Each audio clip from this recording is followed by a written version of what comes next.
गुरुर्ब्रह्मा गुरुर्विष्णुः गुरुर्देवो महेश्वरः गुरुरेव परं ब्रह्म तस्मै श्री गुरवे नमः। तस्मै श्री गुरवे नमः।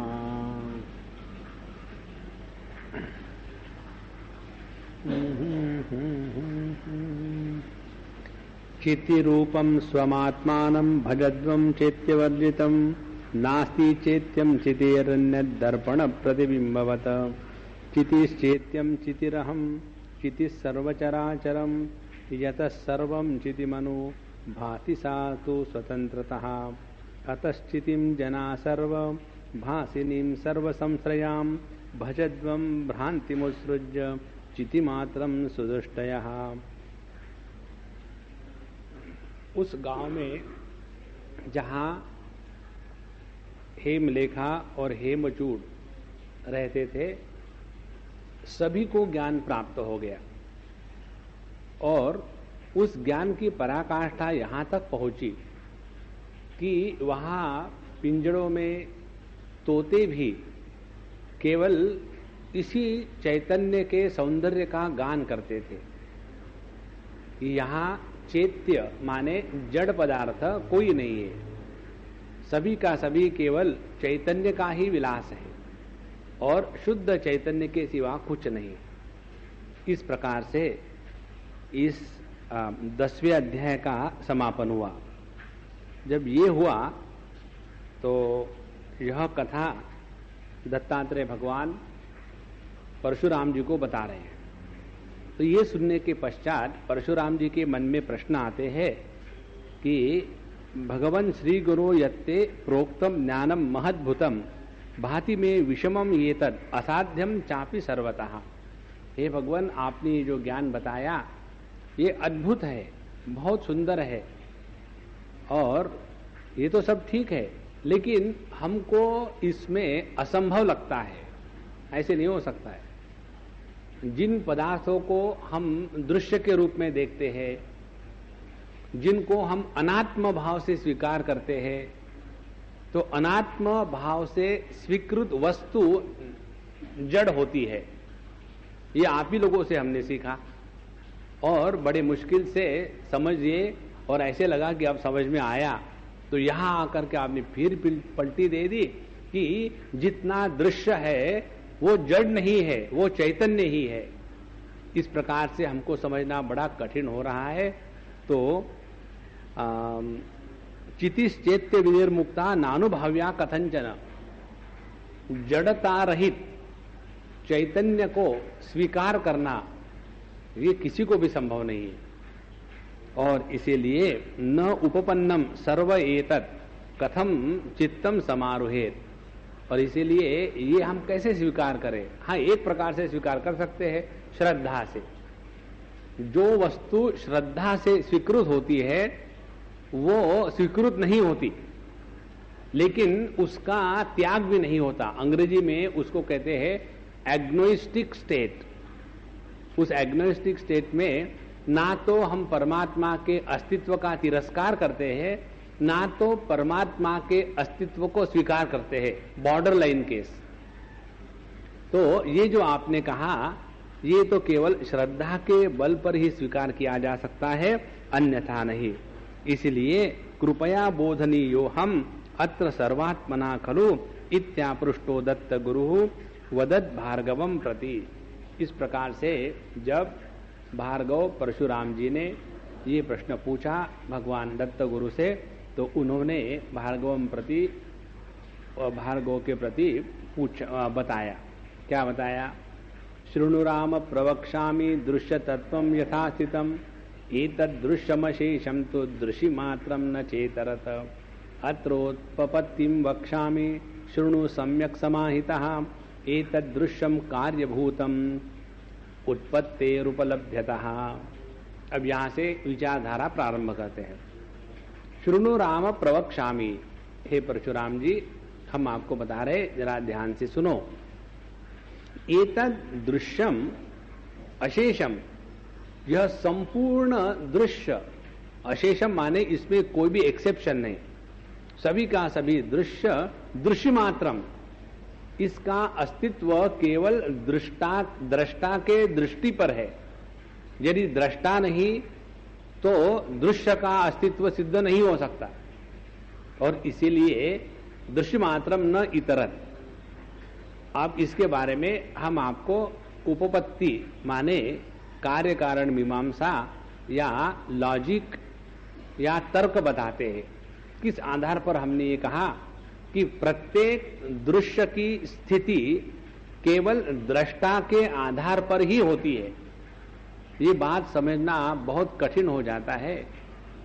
इसका कारण ये है कि हम चेतन को या चैतन्य को टूटा हुआ मानते हैं। जैसे मैं चैतन्य हूं और आप लोगों की स्थिति मेरी चेतना के प्रकाश के कारण है, और यदि मैं नहीं हूं चैतन्य तो आपके अस्तित्व का कोई मायना नहीं। तो आप कहेंगे लेकिन महात्मा जी हम तो रहेंगे ना, आपको भले कोई ना मायना हो, लेकिन आप जो है वो कौन है? वो भी चैतन्य है, चैतन्य रूप से आप रहेंगे।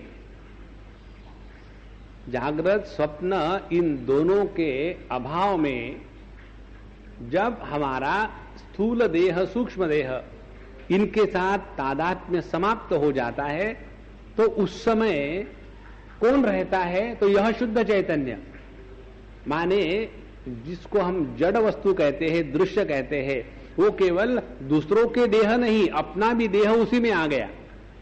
लेकिन ये सभी दृश्य पदार्थों की, जड़ वस्तुओं की स्थिति केवल चेतना के आधार पर है। और इसीलिए जब चैतन्य दृश्यमात्र दृश्यमिदं सर्वम का तात्पर्य है कि भले मैं नहीं देख रहा हूं लेकिन दूसरे लोग तो देख रहे हैं ना, क्योंकि इस चेतना का कभी अभाव नहीं होता। और इसीलिए यह दृश्य जगत जो केवल चैतन्य स्वरूप है, नित्य निरंतर बना हुआ है। अब इसके बारे में उदाहरण देते हैं। अत्र उपपत्तिम वक्ष्यामि सम्यक समाहितः शृणु। मन को समाहित करके ठीक प्रकार से सुनो, मैं आपको कुछ बताने जा रहा हूं। क्या है? एतदृश्यम कार्यभूतम उत्पत्तेः उपलम्भतः। जो भी दृश्य पदार्थ है यह कार्य है, कार्य का तात्पर्य इफेक्ट, और यह हमको इफेक्ट या कार्य के रूप में ही उपलब्ध होता है।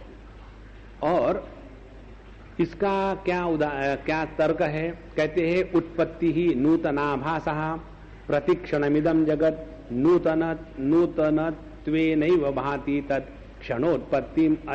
क्षणोत्पत्तिम जगत। अब यह जगत कार्य है, ये कैसे पता चले? बताते हैं उत्पत्ति नूतन आभासः। उत्पत्ति क्रिएशन किसको कहते हैं? नित्य निरंतर परिवर्तन को क्रिएशन कहते हैं या उत्पत्ति कहते हैं।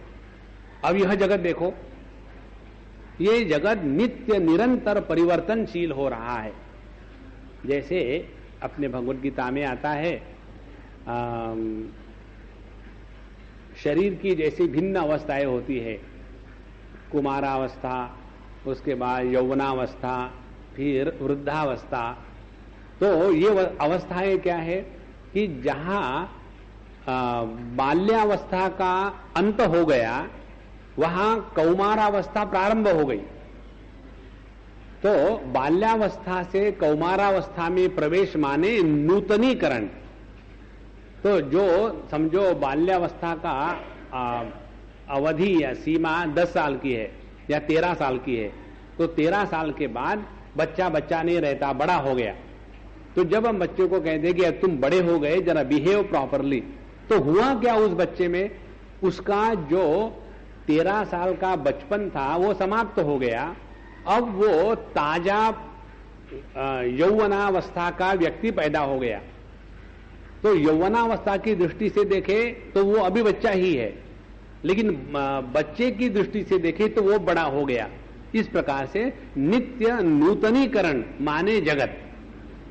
तो जगत की ये परिभाषा उन्होंने दी, उत्पत्ति नूतन आभासः, और इसीलिए प्रतिक्षणम इदम जगत नूतनत्वेन आभाति। इसीलिए यह संपूर्ण जगत प्रत्येक क्षण में नित्य निरंतर बदल रहा है, और इस बदलते हुए जगत को ही कहते हैं कि यह कार्य है, दिस इज एन इफेक्ट। अब इसके बारे में उन्होंने 4-6 जो दर्शन है उसका वर्णन किया। बताते हैं कि जो विज्ञानवादी है बौद्ध, वो कहते हैं कि यह जगत नित्य क्षण क्षण में उत्पन्न होने वाला है और यह अखंड परंपरा युक्त है। और इसीलिए कोई कहते हैं कि इस जगत में 2 प्रकार के पदार्थ है, एक आकाश के जैसे स्थिर और दूसरे घटादि के जैसे अस्थिर पदार्थ। तो ये जगत क्या है? स्थिर अस्थिर का समुदाय है। कोई कहते हैं कि यह जो जगत है ये इस प्रकार से नहीं है, ये तो स्वभाव ही है जगत का, तो यह जगत स्वाभाविक है। लेकिन यदि जगत को स्वाभाविक कहेंगे तो इस जगत का कोई नियम नहीं होगा। इस प्रकार से यदि हम अन्वय व्यतिरेकाभ्याम कार्य कारण निश्चयाद संवादता प्रवृत्ति नाम कथम आकस्मिकम भवेद, और यदि हम कार्य कारण की दृष्टि से विचार करें तो हमको पता चलेगा कि यह जगत इस प्रकार से आकस्मिक माने स्वाभाविक नहीं है।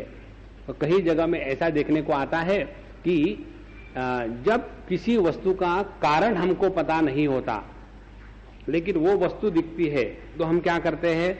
हम उस वस्तु के कारण का अनुमान लगाते हैं। जैसे देखा कि पानी इकट्ठा हुआ है, लेकिन जब हम आए तो कहीं भी बादल नहीं थे, सूर्य था, तो हम क्या अनुमान निकालेंगे कि कार्य को देख करके कारण की मीमांसा करेंगे कि भले इस समय वर्षा नहीं हो रही हो लेकिन रात भर में बहुत वर्षा हो गई थी, इसीलिए यहां पानी इकट्ठा हो गया।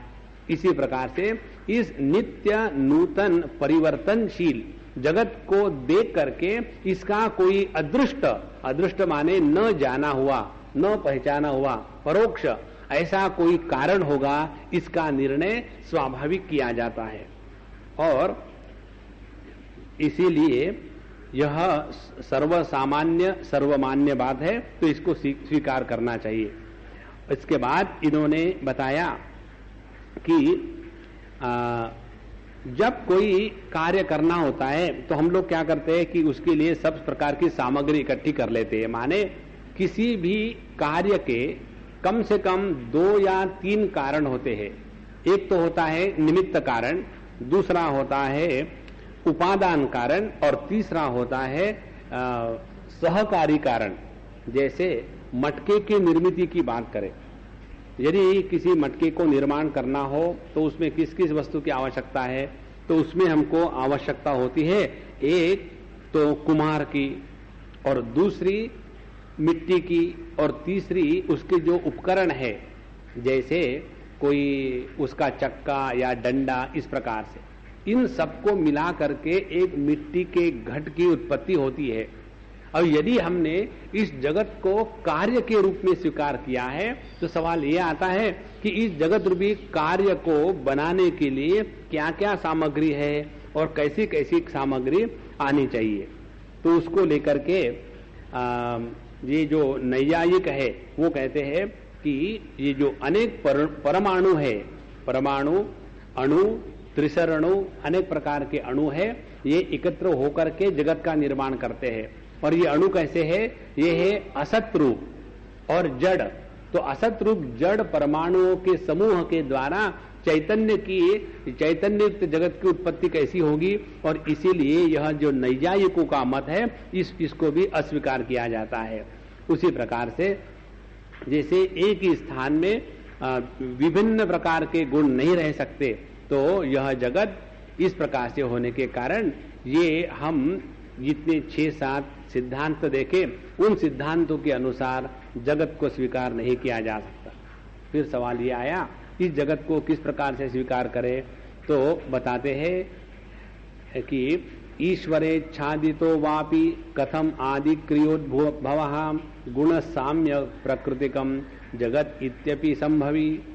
यदि हम कहे कि यह जो जगत है ये प्रकृति जो सांख्यों की है उसके अनुसार ये प्रकृति से जगत निर्माण हुआ है। सांख्य के प्रकृति पुरुष का विवेक ये है कि सांख्य की प्रकृति जड़ है और वो स्वतंत्र है और वहां ईश्वर को नहीं लाते, और इसी एक कारण से सांख्य विचार एक मर्यादा तक स्वीकार करके फिर उसका त्याग किया जाता है। तो यहां बताते हैं कि इस सांख्य के सिद्धांत के अनुसार भी जगत की उत्पत्ति स्वीकार नहीं है। इसीलिए फिर सवाल ये होगा कि ये सब जड़ प्रकृति जिसने जगत को निर्माण किया है, यह जड़ प्रकृति जगत को कैसा निर्माण करेगी? तो यहां हमको चैतन्य ईश्वर को स्वीकार करना ही पड़ेगा, क्योंकि कोई भी जड़ वस्तु अपने आप में कुछ निर्मित नहीं कर सकती। और इसीलिए इस जगत को जब हम कार्य के रूप में स्वीकार करते हैं तो हमको यह स्वातंत्र्य नहीं रहता कि इस जगत को निर्माण करने वाला कोई चेतना युक्त ईश्वर है या नहीं, इसको स्वीकार करे या ना करे। इसलिए इस जड़ रूपी जगत को देखने के लिए, उसको चलाने के लिए, उसको निर्माण करने के लिए किसी चेतना युक्त ईश्वर की आवश्यकता है, ये सिद्धांत बैठ गया। अब ये होने के बाद फिर इससे आगे और चलते हैं। कहते हैं इस प्रकार यदि यह जो जगत है ये किसी ईश्वर के होने से ही हुआ, तो इसके बारे में प्रमाण क्या है? तो कहते हैं इसके बारे में प्रमाण है केवल शास्त्र और केवल श्रुति माता।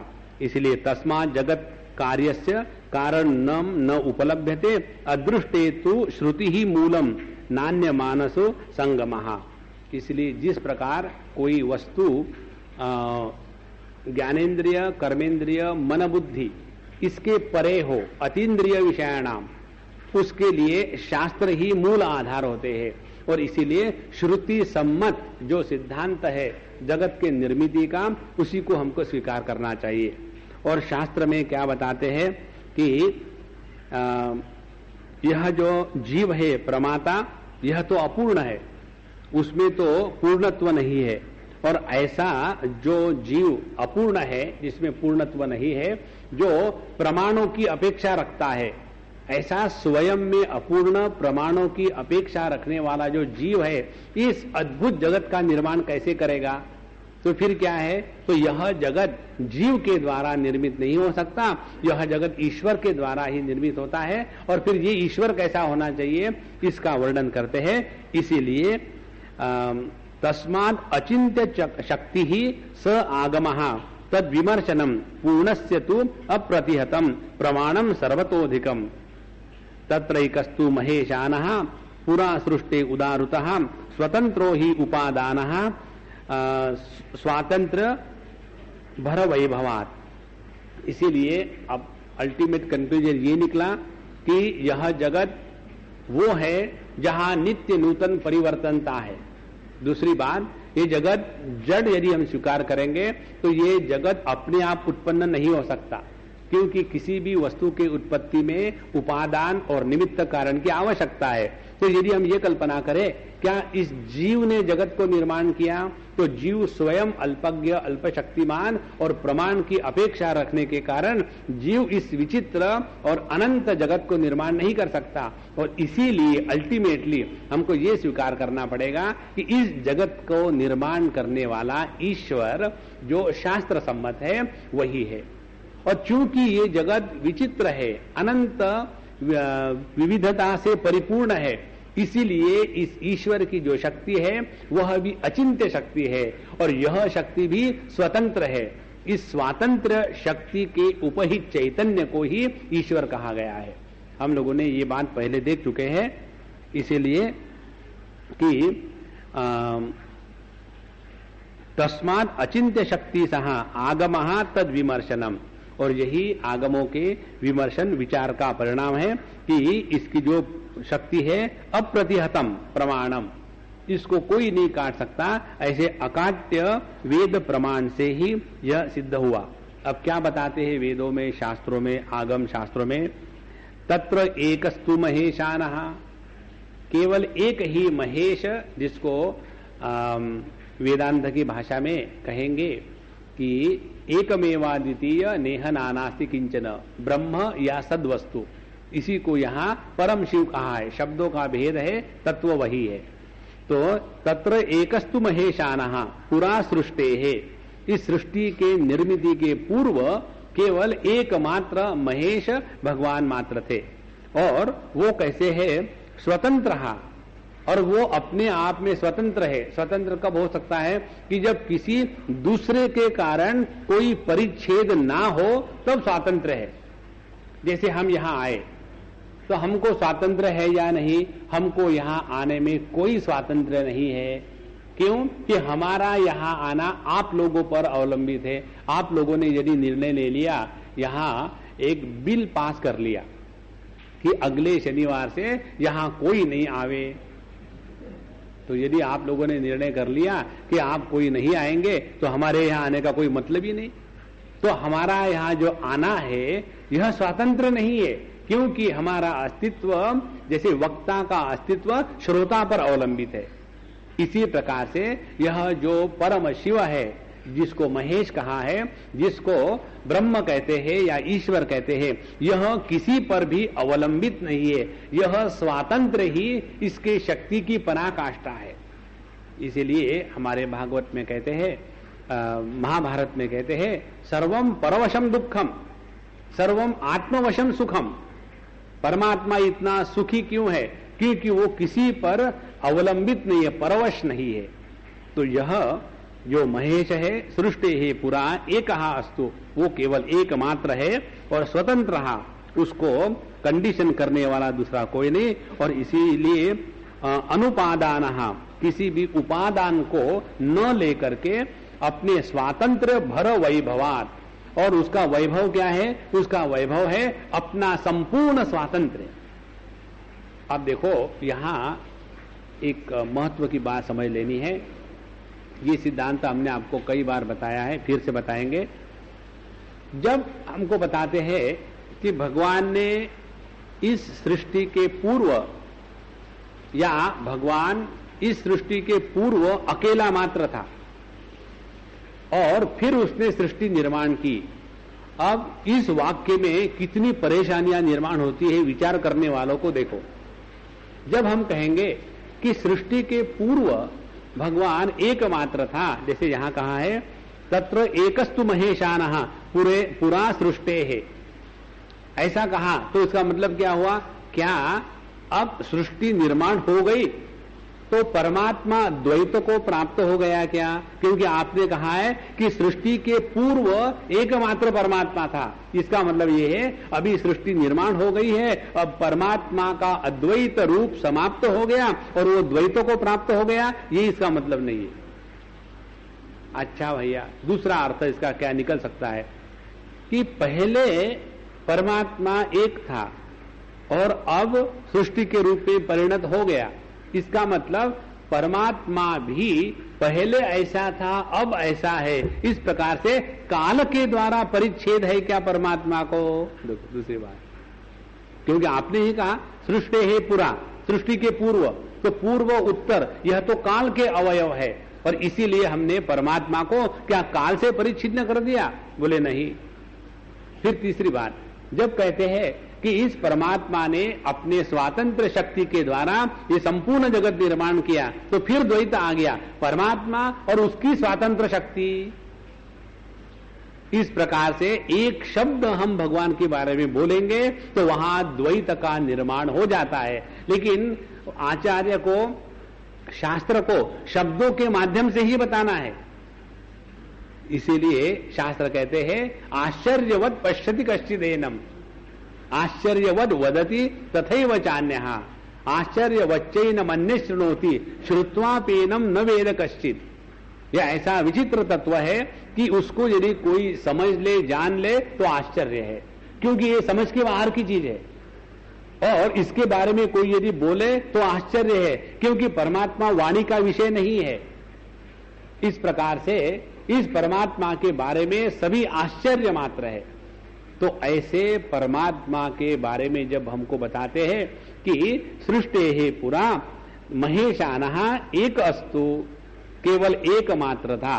अब सवाल ये है, तो इस परमात्मा ने जैसे मटका निर्माण करने के लिए मिट्टी उपादान की आवश्यकता होती है, और इस मिट्टी से ये कुम्हार जो है मटका निर्माण करता है, तो ये जगत रूपी मटके को निर्माण करने के लिए इस महेश ने कौन सी मिट्टी का इस्तेमाल किया, वो बताओ।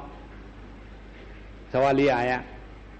इसीलिए कहते हैं अनुपादान, किसी भी उपादान के सिवा इस जगत का निर्माण हुआ है। यह विचार मुंडकोपनिषद में भी आता है उदाहरणों के माध्यम से। वहां बताते हैं यथोर्णनाभिसृजते गृह्णते च यथा पृथिव्याम ओषधयः संभवन्ति यथा सतपुरुषात् केशलोमानि तथा अक्षरात् संभवति इह विश्वम। जिस प्रकार से ऊर्णनाभि, ये जो स्पाइडर होता है, यह अपने ही शरीर से, मुख से धागा निकालता है और उसी धागे से अपना मकान बनाता है। तो वहां उपादान कारण और निमित्त कारण एक है, दो नहीं है। दूसरा उदाहरण देते हैं, जैसे पृथ्व्याम औषधयः संभवन्ति, यह पृथ्वी तो जड़ दिखती है, लेकिन इस जड़ पृथ्वी से चैतन्य युक्त वनस्पति का निर्माण होता है। तीसरा उदाहरण देते हैं कि सतत पुरुषात, जिंदे पुरुष से, मनुष्य से मरे हुए बाल निकलते हैं। ये जो अपने शरीर पर जो बाल है उसमें जीवन थोड़ी है, इसलिए जब बाल काटते हैं तो दुख थोड़ी होता है कि जरा देर से काटना नहीं है, क्योंकि वो तो मुर्दा है ऑलरेडी। तो जिस प्रकार से ये तीन उदाहरण उन्होंने दिए हैं कि जिस प्रकार से एक स्पाइडर बिना किसी उपादान कारण के निर्मिति करता है, जिस प्रकार से जड़ पृथ्वी से चेतन की उत्पत्ति दिखी जाती है, जिस प्रकार से चैतन्य युक्त पुरुष से जड़ बाल इत्यादि निकलते हैं, उसी प्रकार से अक्षर तत्व से यह विचित्र विश्व निर्माण हुआ। एक उदाहरण से पूरा हो ही नहीं सकता, इसीलिए अनेक प्रकार के उदाहरण दे दे करके समझाते हैं शास्त्र। तो यहां इस भगवान ने इस जगत को बिना किसी उपादान के सहायता से बनाया, और फिर उन्होंने किस प्रकार से बनाया, स्वातंत्र भर वैभवात, उनका जो स्वातंत्र है वही उनका वैभव है, और उस स्वातंत्र को ही उन्होंने स्वातंत्र शक्ति के रूप में कहा है। अब जहां कहा कि यह भगवान की स्वातंत्र शक्ति है, इस स्वेच्छा से उन्होंने जगत को बनाया, तो सवाल यह आया कि भगवान और उसकी शक्ति हो गए दो, और इसी एक तत्व को लेकर के अमृत अनुभव के पहले अध्याय का विवरण है, शिव शक्ति समावेश। ये जो नाथ संप्रदाय का या योग शास्त्र का सिद्धांत है, इतना स्पष्ट रूप से प्रतिपादित है कि किसी भी प्रकार का संदेह नहीं रह सकता। उसमें ये विचार भगवान शंकराचार्य के भाष्य में अनेक स्थानों पर आता है। तो उसमें बताते हैं कि जिस प्रकार से अग्नि की दाहिका शक्ति, हम जब इसका वर्णन करते हैं तो इस प्रकार से वर्णन होता है मानो हम अग्नि की दाहिका शक्ति का इस प्रकार से वर्णन कर रहे हैं कि यह दाहिका शक्ति अग्नि से अलग होकर के रह सकती है, लेकिन ऐसे नहीं हो सकता। यदि हम इस दाहिका शक्ति को अग्नि से अलग कर दे तो अग्नि अग्नि नहीं रहेगा, और दाहिका शक्ति का अपना स्वतंत्र अस्तित्व नहीं है। फिर इन दोनों का रिश्ता क्या हो गया, इन दोनों का रिश्ता ये हो गया कि ये दोनों एक दूसरे से भिन्न होते हुए भी अभिन्न है। देखो, इसका दूसरा उदाहरण समझ लो। अभी कल परसों अपने बंबई में एक पानी का जहाज डूब गया। अब उसका कारण क्या हुआ, उसका कारण कि उस समुद्र में बहुत बड़ी लहर आई। लहर आई माने लहर समुद्र से कोई भिन्न वस्तु है क्या? कुछ नहीं, समुद्र ही है। उसी समुद्र में जब वो जहाज आराम से बैठा हुआ था और उसी समुद्र में लहर आई और वो लहर के कारण वो जहाज पानी में डूब गया, तो लहर किसको कहते हैं? क्या वो लहर पानी से व्यतिरिक्त है? नहीं। यदि वो पानी से व्यतिरिक्त नहीं है तो क्या पानी नित्य निरंतर केवल लहर के रूप में ही रहता है? नहीं। फिर ये लहर क्या है? लहर वो है कि पानी और उसकी लहर के रूप में अभिव्यक्त होने की शक्ति, इन दोनों का जब साथ साथ अलगीकरण होकर जो पानी के रूप में न रह करके जब बहुत बड़ी लहर के रूप में आता है, तब उस लहर की निर्मिति हुई। लेकिन यह जो लहर है, क्या ये पानी के सिवा कुछ है? नहीं। तो यदि लहर भी पानी है, समुद्र भी पानी है, तो ये पानी को हम लहर क्यों कह रहे हैं? इसीलिए कि अब उस समुद्र में लहर के रूप में अभिव्यक्त होने की शक्ति जागृत हो गई थी। देखो कैसी सुंदर बात है। तो समुद्र पानी, और समुद्र में पानी में जो निहित शक्ति है लहर के रूप में अभिव्यक्त होने की, उसके द्वारा वही पानी लहर के रूप में दिख रहा है। उसी प्रकार से परमात्मा एकमेवा द्वितीय, और उसकी यह जो स्वातंत्र शक्ति है, यह स्वातंत्र शक्ति जब वो स्वयं अपनी इच्छा से जागृत करता है, तो यह स्वातंत्र शक्ति जब अपनी इच्छा से वो जागृत कर देता है, तो उस समय वही परमात्मा अनेक नाम रूप में नजर आता है। देखो भागवत के अंतिम स्कंध के अंतिम अध्याय में, अंतिम स्कंद 12वां है और उसका अंतिम अध्याय 13वां है। इस 13वें अध्याय के द्वितीय श्लोक में ये विचार आता है, बहुत ही सुंदर विचार है। वहां लिखते हैं कि जब समुद्र मंथन हो रहा था, तो जब वो मेरू पर्वत पानी में डाला गया मंथन करने के लिए, तो वो डूब रहा था। तो उस समय भगवान ने एक विराट कश्यप रूप धारण किया और वो कच्छप रूप धारण करके उसके नीचे चले गए, ताकि उसके ऊपर वो मेरू पर्वत रहे। और फिर ये देव दानव इन्होंने वासुकी सर्प की रस्सी बना करके उन्होंने उसका मंथन किया।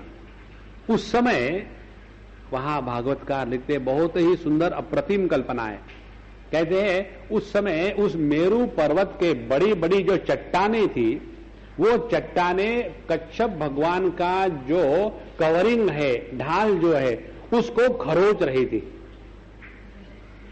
और उस खरोच के कारण मानो उनको गुदगुदी हो रही थी, और उन्होंने ऐसे ही कैजुअली देखा क्या हो रहा है, क्योंकि जो इस संपूर्ण विश्व का आधार है उसके ऊपर यह एक मेरू पर्वत रखा जाए तो क्या फर्क पड़ेगा। जैसे अपने ऊपर यदि कोई चींटी चल रही हो तो उसका वजन थोड़ी होता है, लेकिन यदि वो चींटी काटने लगी तो हम देखते क्या हो रहा है यहां, और चींटी काट रही है, खत्म। We don't become panicky about it. उसी प्रकार से भगवान ने जब इस वासुकी सर्प के द्वारा घुमाया हुआ वह जो मेरू पर्वत है उसके कारण जो खरोच आ रही थी, तो उन्होंने देखा क्या हो रहा है, और उस समय उनके श्वास थोड़े बढ़े, और उस श्वास के कारण पूरे समुद्र में हलचल होने लग गई। तब की जो हलचल है आज तक बंद नहीं हुई। देखो कितनी सुंदर बात है। माने इस पानी में जो हलचल करने की शक्ति है, यह शक्ति प्रभु की है, ये तात्पर्य है। तो यह संपूर्ण विश्व, इसमें प्रत्येक वस्तु के साथ जो जो शक्ति है वह शक्ति और उस शक्ति को आधार देने वाला शक्तिमान, ये दो भिन्न होते हुए भी अभिन्न है, ये तात्पर्य है। और ऐसा जो यह परमात्मा है, उसने स्वात्मभित्तौ जगत चित्रम विलासाय अवभासयत तथा यथा स्वप्न मनोराज्ये कल्पितम स्वेन केवलम।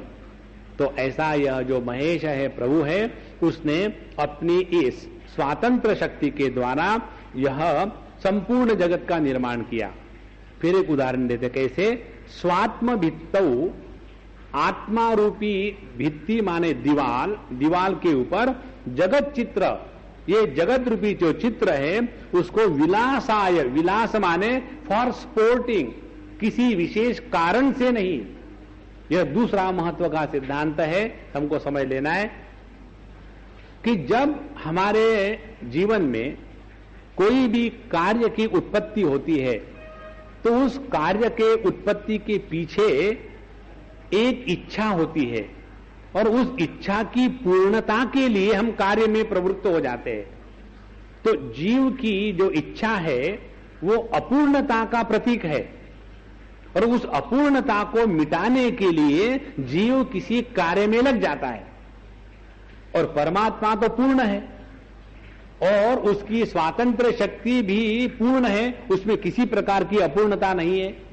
तो ऐसा जो परमात्मा अपनी पूर्णता का भान जब उसको हो जाता है और जब वो इस जगत का निर्माण करता है, तो क्या वो परमात्मा का जगत निर्माण और जीव का संसार निर्माण ये दोनों तुल्य है, एक जैसे है? बोले नहीं। कारण क्या? जीव का जो संसार की निर्मिति का कार्य है वह अपनी अपूर्णता से निकल करके पूर्णता को प्राप्त करने का प्रयत्न है, और ईश्वर के सृष्टि के निर्मिति का जो कार्य है वो कैसा है? अपनी पूर्णता को अभिव्यक्त करने के लिए। देखो फर्क,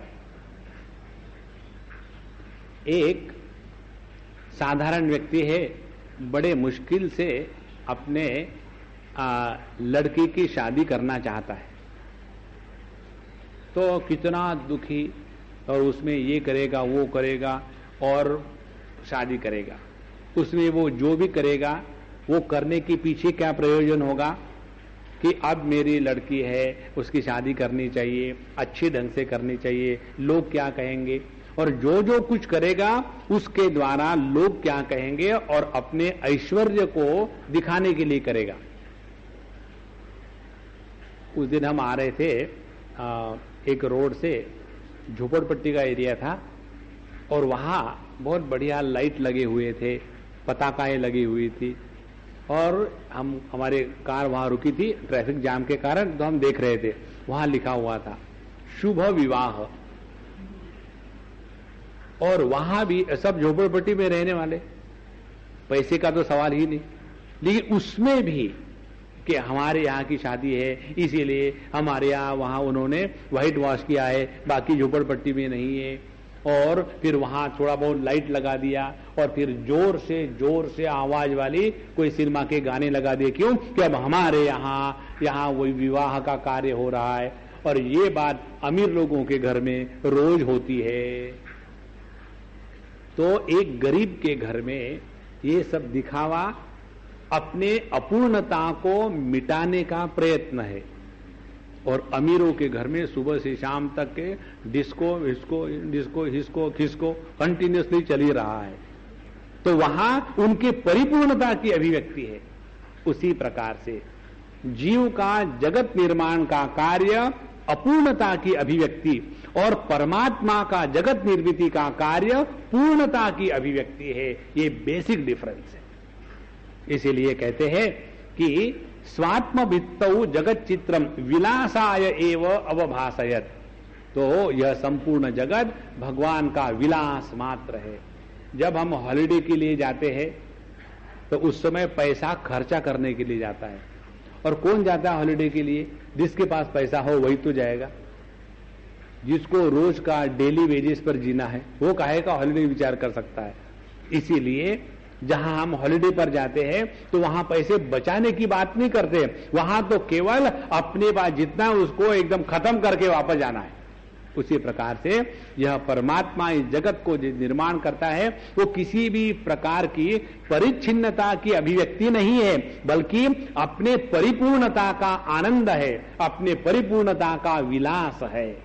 तो स्वात्म भित्तौ जगत चित्रम। दूसरी बात, यह जो जगत रूपी चित्र है, चित्र के दो अर्थ है। चित्र माने पोस्टर, चित्र, चित्र का मतलब है विचित्र। यह जो विविधता युक्त जगत है, इस जगत में जितनी विविधता है उतनी हम सोच भी नहीं सकते। तो ये इतना विचित्र जगत उन्होंने कहां बनाया? बोले स्वात्म भित्तौ, जो आत्मा रूपी दीवाल है, इस आत्मा रूपी दीवाल पर उन्होंने ये जगत रूपी चित्र को पेंटिंग किया है। और किसी लिए मर्जी से अपने, उनके लिए कोई कार्य कारण नहीं है, कोई प्रयोजन नहीं है। इसीलिए एक ध्यान धारणा करने का ये टेक्निक है। जब हम ध्यान के लिए बैठते हैं तब अपने अंतःकरण से जीवन के प्रयोजन को निकाल डालें। ध्यान का कोई प्रयोजन नहीं, धारणा का कोई प्रयोजन नहीं, किसी चीज का कोई प्रयोजन नहीं। प्रयोजन रहित अस्तित्व परमात्मा होता है। यदि हम अपने जीवन में क्षण भर के लिए प्रयोजन रहित रहे, लेकिन हमेशा दिमाग में आता है why I am wasting my time, I think I should do something. कल परसों की बात है, एक अम्मा मुझे मिलने आई और आने के बाद हमने कहा कि अम्मा आओ, कैसी हो, क्या हो? Swami ji, I am feeling that I am wasting my life. I said you are not feeling, you are doing it, you are wasting your life. बोले आप भी ऐसा सोचते हो? ना, हाँ ऐसे ही सोचता हूं। तो क्या करें? I want to do something. I said करो whatever you want. No, that is what I am not able to understand what I should do. और फिर हमने कहा अपनी तारीफ करो, कौन हो, कहां से आई हो, मैं आपको जानता नहीं। फिर उन्होंने बताया मैं अमुक अमुक हूं। मैंने कहा पति से झगड़ा हुआ क्या? बोले नहीं, वो सब ठीक ठाक है। ने घर में खाने पीने का चेक करेंगे, वो भी ठीक ठाक है। बच्चों का प्रॉब्लम बोले नहीं, भगवान की दया से मुझे बहुत प्यारा लड़का भी है। तो हमने कहा फिर प्रॉब्लम किस बात की है? बोले प्रॉब्लम इसी बात की कि कोई प्रॉब्लम नहीं, मुझे ऐसे लग रहा है कि आई एम वेस्टिंग माई लाइफ, अब मैं क्या करूं? तो हमने कहा लड़के की शादी हो गई? बोले नहीं स्वामी जी, वो अभी 1 साल का है। तो हमने कहा अम्मा उदाहरण ले लो, आप मेरे पास आके बैठी और मैं समझो किसी अखबार को लेकर के पढ़ने लग जाऊं या किसी दूसरी चीज को देखने लग जाओ, तो आपको कैसे लगेगा? अपमानित लगेगा ना। उसी प्रकार से प्रभु आपके घर में पुत्र के रूप में अवतरित हुए हैं, उसका तिरस्कार करके I want to do this, I want to do that, I want to do this, I want to do that. जब तक के आई और वॉन्ट ये 2 चीजें बनी हुई है, तब तक के जीवन में अशांति के सिवा और कुछ नहीं मिलेगा। फिर मैं क्या करूं? दोनों को निकाल डालो। यू वॉन्ट नथिंग, तो फिर कैसा जिए?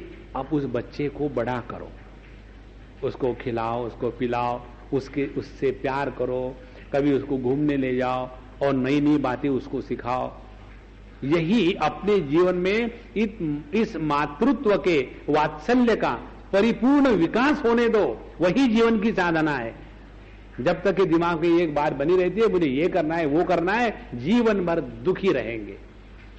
आप देखेंगे विशेष करके स्त्री के जीवन में, जिस स्त्री के जीवन में मातृत्व का परिपूर्ण रूप से विकास हुआ है, वही स्त्री अपने जीवन को कृतकृत्य समझती है।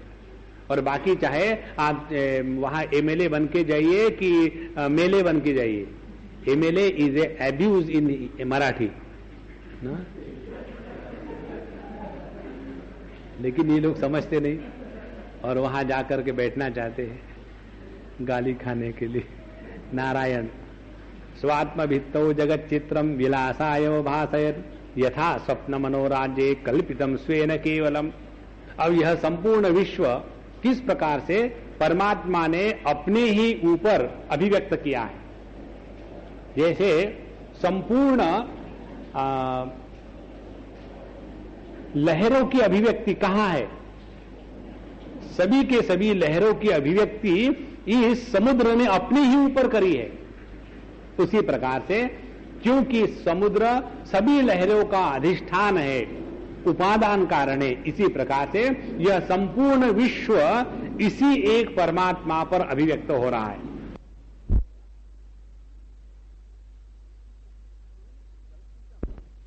कल्पितम स्वेन केवलम। अब इसको जरा ध्यान से समझना, इसके ऊपर ध्यान करने की प्रक्रिया समझ में आ जाएगी।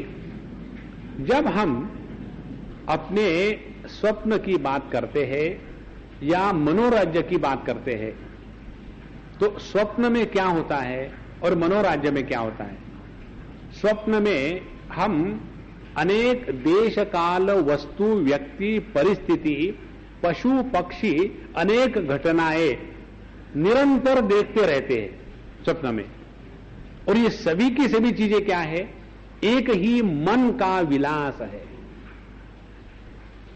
ऐसे नहीं, उस स्वप्न में जो जड़ वस्तुएं हैं उनको बनाने वाला जड़ मन था। उस स्वप्न में जो अनेक पशु पक्षी चैतन्य है वो चैतन्य मन था नहीं, उस एक ही मन की विचित्र अभिव्यक्ति है, उसी को कहते हैं स्वप्न। लेकिन कब हमको समझ में आता है? ध्यान से सुनना, जब हम मन के साथ तादात्म्य करते हैं, ना कि मन की विविधता के साथ तादात्म्य करते हैं। ध्यान से सुनना, ये बहुत सूक्ष्म विचार है। When we identify with mind, then the dream disappears. And when we identify with the multiplicity of the thoughts, then the dream appears. और हमको क्या बताते हैं ध्यानाभ्यास में? अपने मन को देखो। और हम क्या देखते हैं? अपने विचारों को देखते हैं। और विचार क्या है? मन में जो दूसरेपन की कल्पना है, मन में दूसरेपन की कल्पना से युक्त होकर के जो दर्शन होता है उसको कहते हैं विचार। जैसे हम अपने शरीर की तरफ देखते हैं और हम आपके शरीर की तरफ देखते हैं, तो दोनों में क्या फर्क है? कि जब हम आपके शरीर की तरफ देखते हैं तो हमारे मन में ये ज्ञान निर्माण होता है कि यह शरीर मैं नहीं हूं। तो आपके शरीर का जो परसेप्शन है, उस परसेप्शन में दूसरेपन की भावना का आधार है। और जब मैं अपने ही देह को देखता हूं तो उस देह को मैं दृश्य रूप में देखते हुए भी इसको मैं इदम के रूप में नहीं बल्कि अहम के रूप में ग्रहण कर रहा हूं।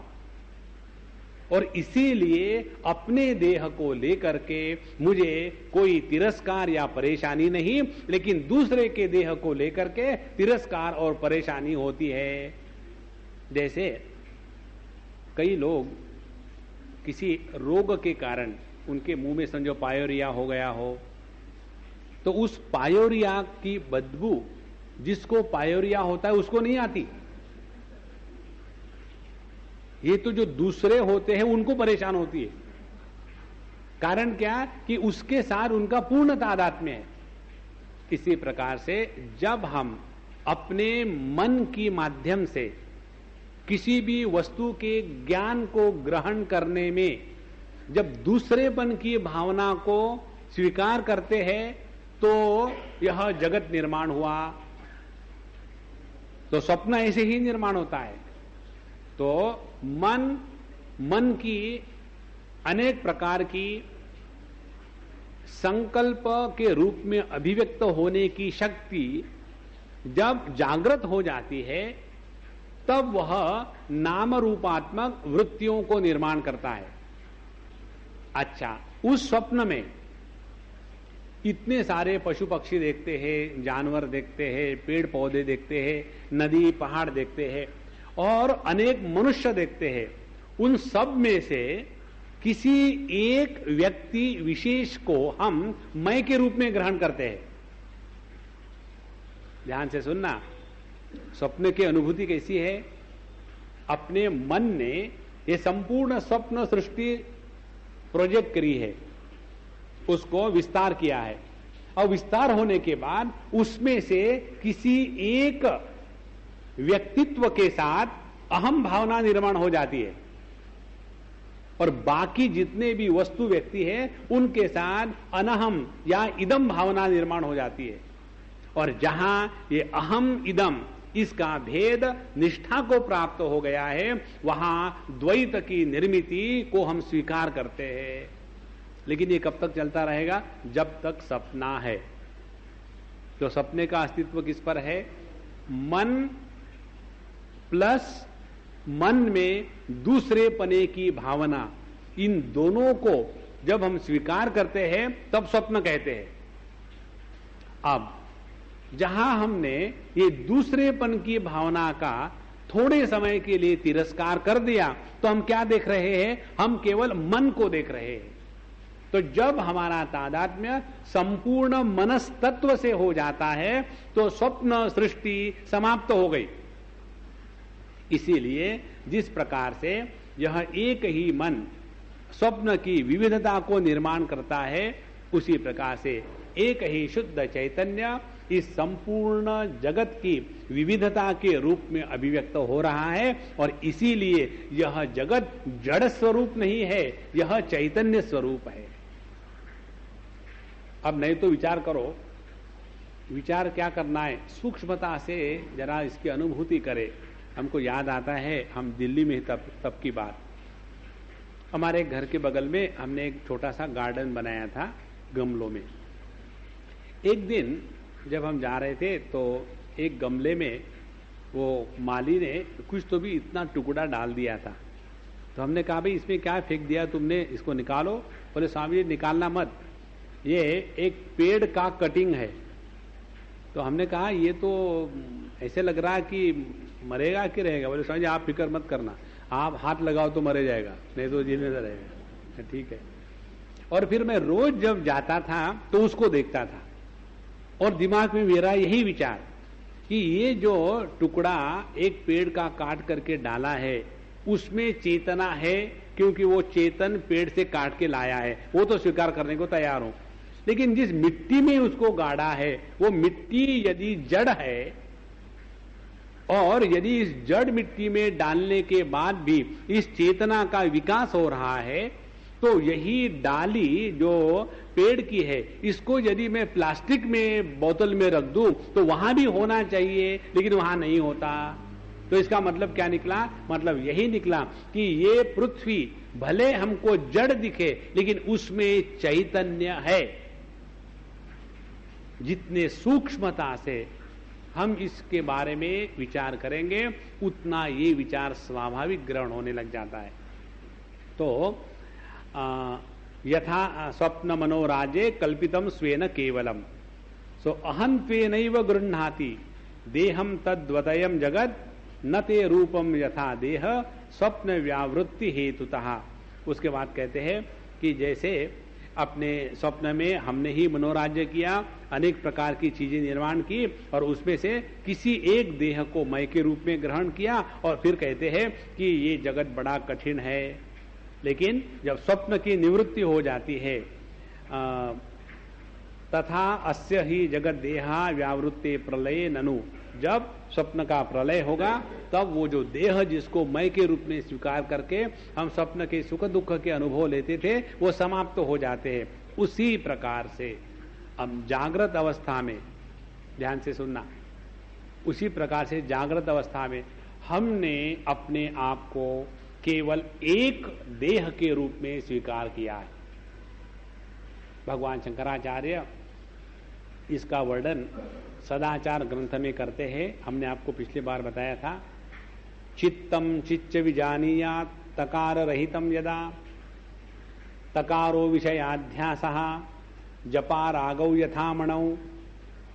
चित्त शुद्ध चैतन्य ही है। चित्तम चित्त विजानीयात्, हमारा मन शुद्ध चैतन्य ही है। कब? तकार रहितम यदा, यदि चित्त शब्द को लिखो तो 1.5 त आता है, ची और आधा त और पूरा त, उसमें से पूरा त निकाल डालो तो क्या बचा रहता है? चित्त। तो चित्त में से तकार को हटाओ तो शुद्ध चैतन्य है। और ये तकार क्या है? कहते तकारो विषयाध्यास। विषय अध्यास माने किसी भी वस्तु को अनात्म रूप से ग्रहण करना, उसको कहते विषय अध्यास। अब उसके लिए शास्त्र उदाहरण बताते हैं। देखो कि जब हम किसी वस्तु को देखते हैं दृश्यत्वाद विनाशित्वाद नश्यत्वाच्च घटो यथा। घट कोई एक वस्तु है, मटका, उसके क्या लक्षण है? वो दृश्य पदार्थ है, वो हमारे इंद्रियों के द्वारा ग्रहण होता, करेक्ट। दूसरी बात विकारित्वाद, उसमें विकार आते हैं, कहीं क्रैक डेवलप होती है इत्यादि। और विनाशित्वाद, उसका नाश भी होता है। इसको देखने के बाद जब हमें घट को देखते हैं तो ये हमको ज्ञान नहीं होता कि मैं मटका हूं। आप देखो, यही के यही लक्षण हमारे पंचकोशों पर लागू होते कि नहीं? तो पंचकोशों को जब हम देखते हैं तब हमारा अन्नमय कोश, तो अन्नमय कोश दृश्यत्वात्, ये हमारे ज्ञान का विषय बनता है। हम इस अन्नमय कोश को जानते हैं कि ये हाथ है, इसको मैं जानता हूं। तो यदि मटके को देखने वाला मटके से भिन्न है, तो इस अन्नमय कोश को जानने वाला अन्नमय कोश कैसे हो सकता है? विचार करें। दूसरी बात, यदि मटका विकारवान होने से मैं मटका नहीं हूं, तो अपने देह में भी नित्य निरंतर विकार आते रहते हैं, तो यह विकारवान देह मैं कैसे हो सकता हूं? विचार करें। और तीसरी बात, ये मटका नष्ट हो जाता है और मैं वो मटका नहीं हूं, उसी प्रकार से यह देह भी नष्ट हो जाता है, तो ये देह मैं कैसे बन सकता हूं? थिंक। और इस विचार को लेकर के धीरे धीरे धीरे जब हम अपने साक्षी भाव को जागृत करते हैं, तब पता चलता है कि हमने जब तक के इस स्थूल देह के साथ तादाद में किया है, तभी तक मैं देह हूं, इस भ्रांति को लेकर के चलते हैं।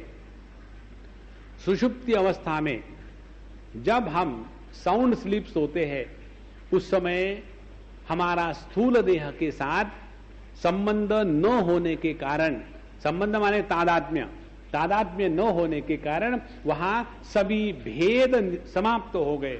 वहां मनुष्य मनुष्य नहीं, स्त्री स्त्री नहीं, पुरुष पुरुष नहीं, मां मां नहीं, पिता पिता नहीं, पुत्र पुत्र नहीं। तो ये सभी के सभी कहां है?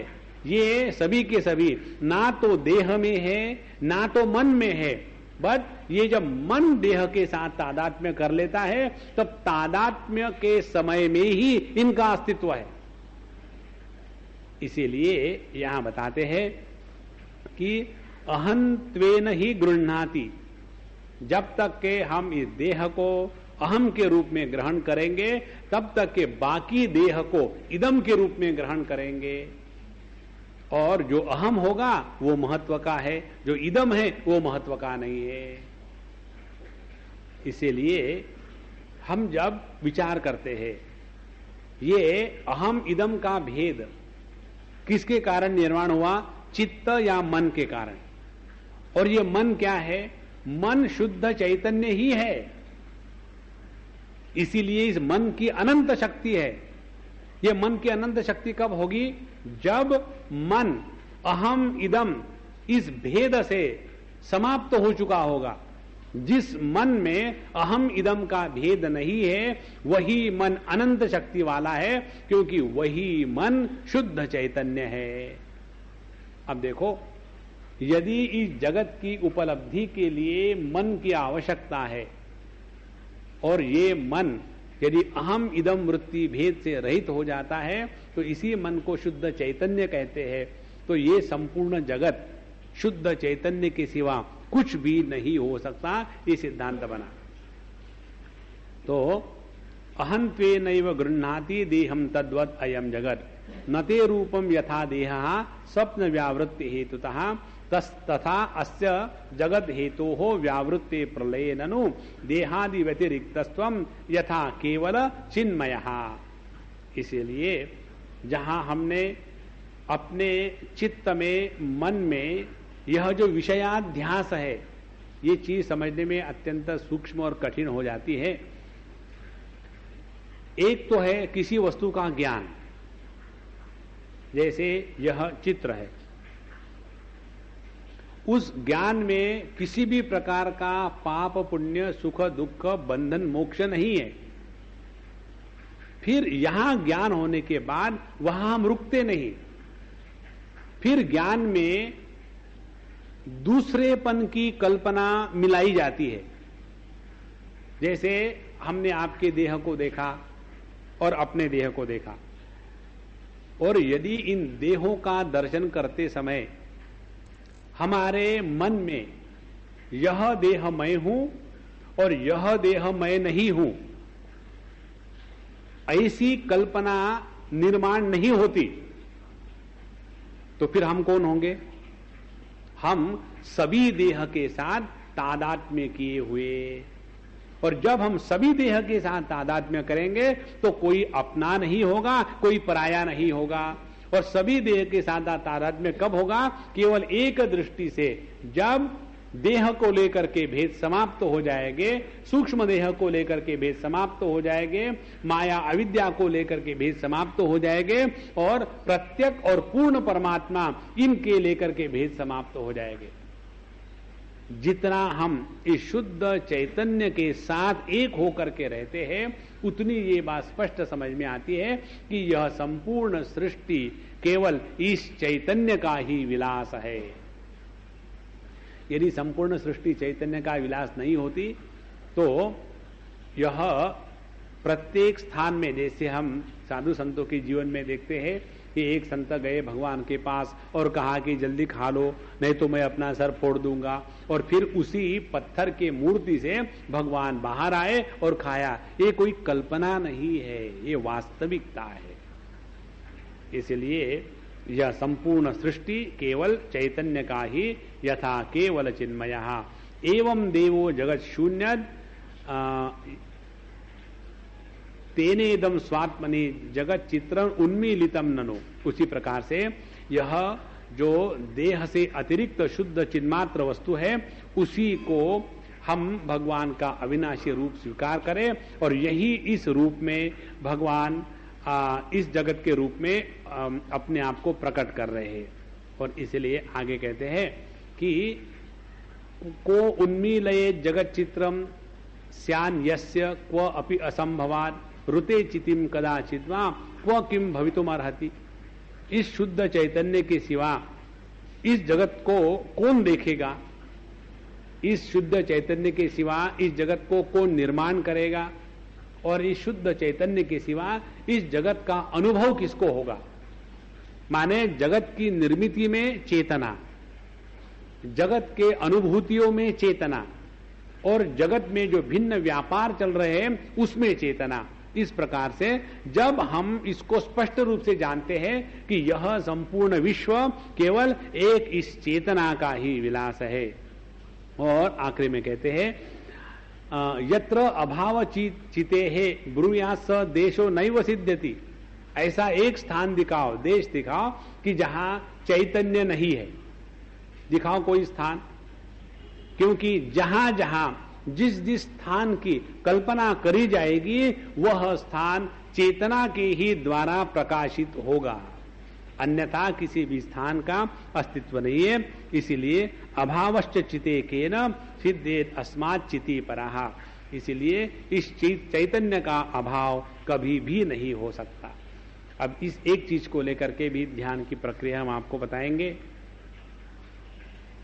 इस प्रक्रिया को हमने आपको पहले भी बताया है कि जैसे हम अपने आंखों से जब कार्य करते हैं तो रूप रंग को देखते हैं, तो इस रूप रंग को देखने वाला जो चैतन्य है, और जब हम अपने कान की उपाधि से कार्य करते हैं तो शब्द को ग्रहण करते हैं, तो शब्दों को ग्रहण करने वाला चैतन्य, जब हम अपने रसना के माध्यम से कार्य करते हैं तो रस को ग्रहण करने वाला चैतन्य, क्या उपाधि भेदों के कारण यह चैतन्य में भेद आ गया? नहीं।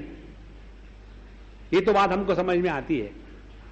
अब इसी चीज को एक्सटेंशन करना माने ध्यानाभ्यास करना। कैसा?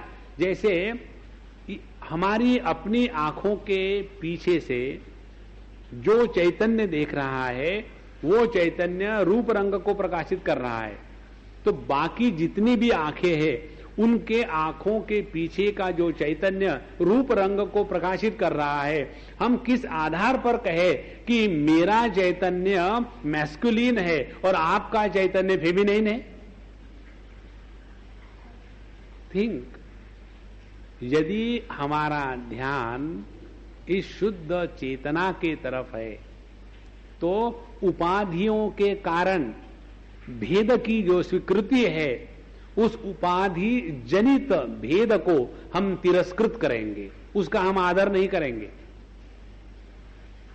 जैसे हम यहां बैठे हैं, किस आधार पर? हम सभी के सभी यहां केवल चैतन्य के आधार पर बैठे हैं। वही चैतन्य वाणी के उपाधि के द्वारा शब्द का निर्माण कर रहा है और वही चैतन्य कान की उपाधि के माध्यम से उन्हीं शब्दों का ग्रहण कर रहा है। तो शब्द वही है, एक जगह शब्द की निर्मिति है और दूसरे जगह शब्द का ग्रहण है, और इन शब्द की निर्मिति में और शब्द के ग्रहण में एक ही तत्व है और वो है चेतना। यदि हमारे स्थान से चेतना में तिरस्कार हो गया तो हम नहीं बोल पाएंगे, और आपके यहां से किसी निकल जाए तो सुन नहीं पाओगे। तो सुनना, बोलना, ये सब का सब केवल एक ही चैतन्य की माध्यम से हो रहा है। पहले इसीलिए परमात्मा को चैतन्य के रूप में ग्रहण करते हैं और उसके बाद परमात्मा को अस्तित्व के रूप में ग्रहण करते हैं।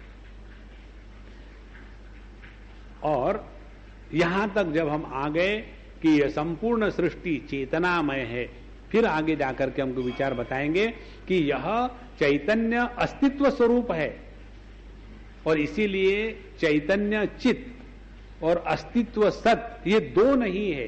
नहीं तो ये होगा कि यह चैतन्य क्या अभाव स्वरूप है? नहीं, यह चैतन्य भाव स्वरूप है। और इसीलिए जो चेतना है वही अस्तित्व है, जो अस्तित्व है वही चेतना है। इसीलिए सत्यम ज्ञानम अनंतम ब्रह्म यो वेद निहितम गुहायाम। तो जो इस प्रकार से इस चैतन्य को ठीक प्रकार से समझ करके उसके साथ एक होकर के रहता है, उसी को ये बात समझ में आएगी। तस्मात् अभावश्च चितेकेन न सिद्धे तस्मात् चिति परा। इसीलिए यह चैतन्य, इसका अभाव किसी भी प्रकार से सिद्ध नहीं हो सकता। और ये चैतन्य क्या है? महासत्ता जगत ग्रास शीला पूर्णाव भासते समुद्र मंत्रा तोयम दिवानाथम विना प्रभा। अब कहते हैं यह जो चिति है, यह जो शुद्ध चैतन्य है, यही महासत्ता है। चैतन्य के द्वारा जगत के निर्मिति के निमित्त कारण का प्रतिपादन किया है। जैसे मटके का निर्माण होने के लिए कुम्हार निमित्त कारण है और मिट्टी उपादान कारण है। तो निमित्त कारण के दृष्टि से परमात्मा को चैतन्य रूप से प्रतिपादित करते हैं। लेकिन जब मटका टूट जाता है तो वो वापस कहां चला जाता है? वो नहीं चले जाता कुम्हार में, वो जाता है मिट्टी में। इसी प्रकार से यह जगत का जब प्रलय हो जाता है तो यह जगत अपने उपादान में चला जाता है, और इसीलिए जगत के प्रलय को लेकर के यह जगत का जो उपादान है वह उपादान को सत्ता या सत कहते हैं, और जगत के निर्मिति को लेकर के इस जगत का निर्माता चैतन्य है और इसको इसीलिए चित्त कहते हैं, और फिर आखिरी में जो सत है वही चित्त है। इस प्रकार से सिद्धि होती है। इसीलिए आत्मज्ञान और अनात्म ज्ञान में यही फर्क है। अनात्म ज्ञान में जानना माने होना नहीं।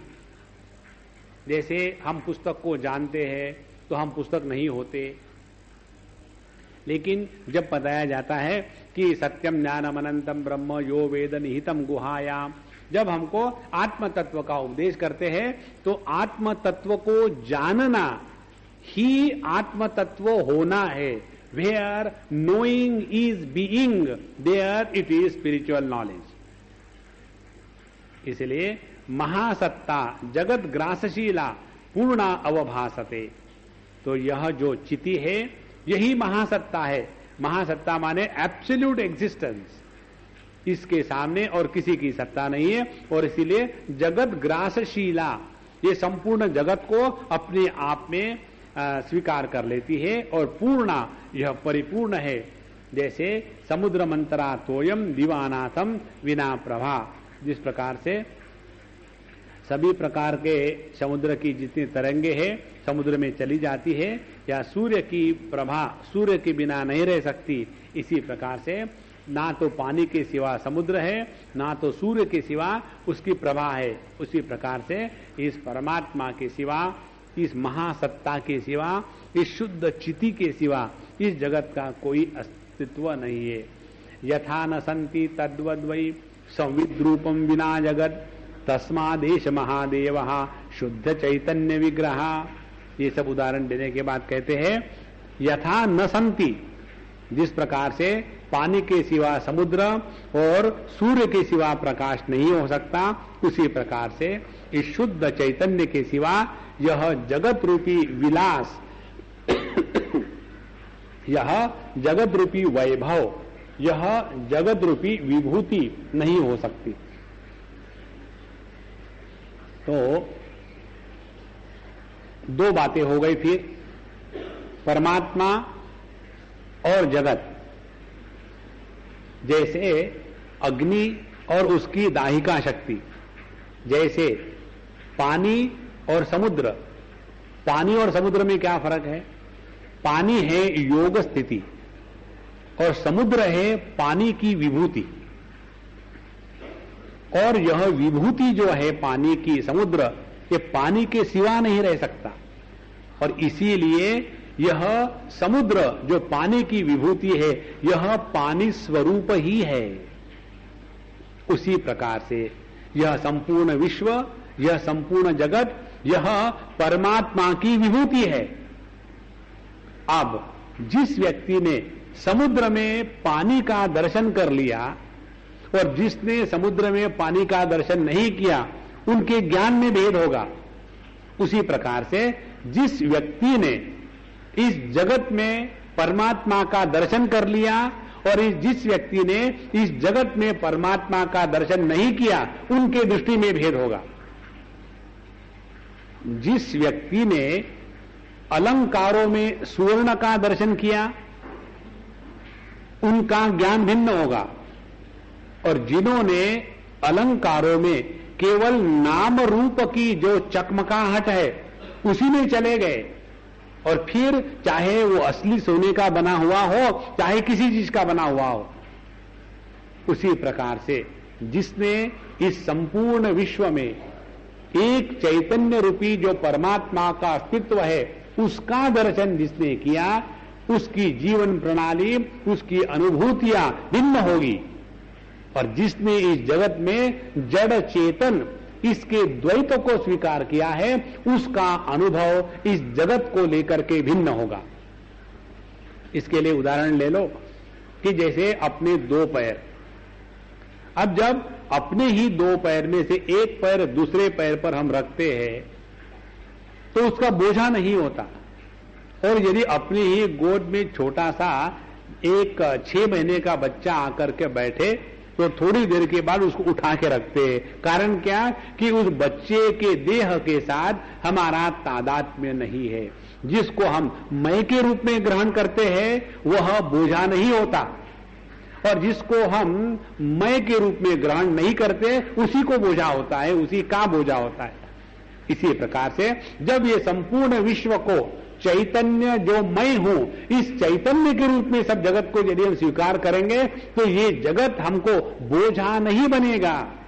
और जिसके जीवन में जगत बोझा नहीं है, उसके जीवन में नित्य निरंतर दिवाली और दशहरा, जो कहते हैं ना साधु संत इति घरा तोची दिवाली आनी दशहरा, कारण ये है उसके पीछे।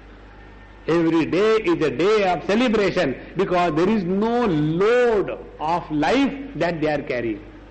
Celebration किसको कहते हैं? Celebration में हम केवल अपने अंदर में जो दबा हुआ आनंद है उसको अभिव्यक्त करते हैं। इसीलिए अंदर में आवाज दबे हुए है, तो पटाखे लगा करके धूम धड़ाके की आवाज, क्यों? खुशी हो गई। तो अपने जीवन में जहां सेलिब्रेशन आया उसका एकमात्र कारण है कोई बोझा निकल गया है। शादियां लोग इतने धूम धड़ाके से क्यों मनाते हैं?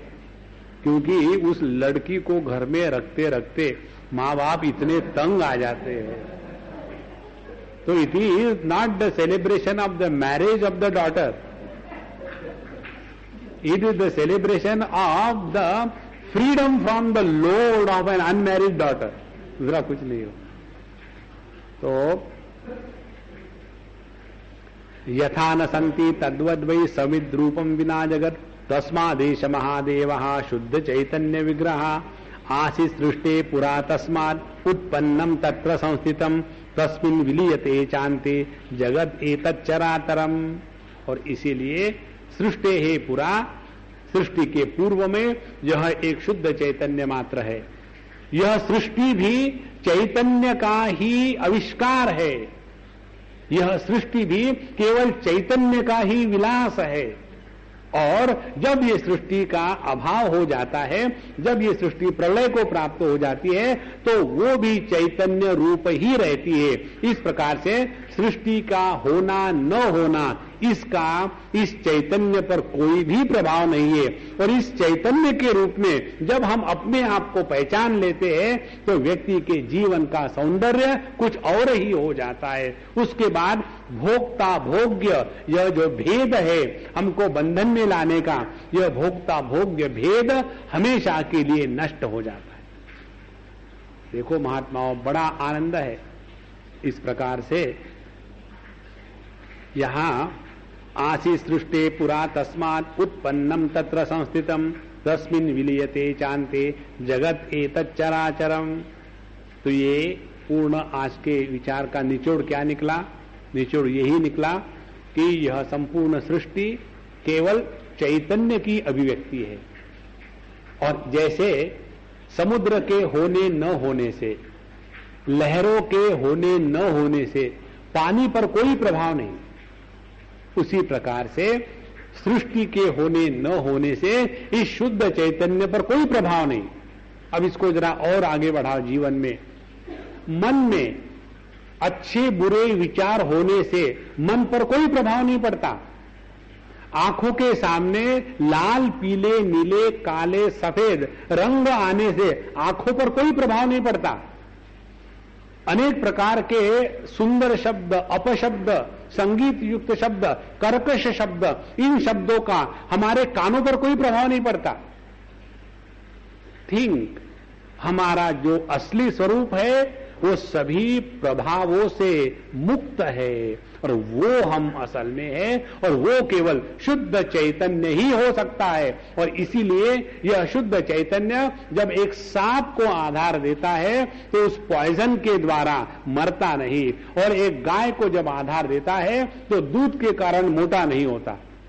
क्योंकि यह संपूर्ण सृष्टि जिसमें है, यह संपूर्ण सृष्टि जो है वह शुद्ध चैतन्य मेरा अपना असली स्वरूप है। ये जिसने जान लिया उसी ने तत्व का योग्य प्रकार से दर्शन किया। इसीलिए इस विचारधारा में यह जो चेतना का महात्म्य है बहुत है। इसलिए जितना हम अवेयर होकर के रहे, we have to be extremely aware. कहीं हम अपने चेतना में जड़ता को तो प्रवेश नहीं करने दे रहे। जहां चेतना में जड़ता घुस गई वहां थकावट आ गई, जहां चेतना में जड़ता घुस गई वहां द्वैत आ गया, जहां चेतना में जड़ता घुस गई वहां जीवन में दुख प्रारंभ हो गए। शुद्ध चैतन्य के साथ रहने से सभी की सभी बातें हमेशा के लिए समाप्त। श्री कृष्णा श्री कृष्णा श्री कृष्णा। ओम पूर्णमदः पूर्णमिदं पूर्णात् पूर्णमुदच्यते पूर्णस्य पूर्णमादाय पूर्णमेवावशिष्यते। ओम शांति शांति शांति। हरि ओम। श्री गुरुभ्यो नमः। हरि ओम।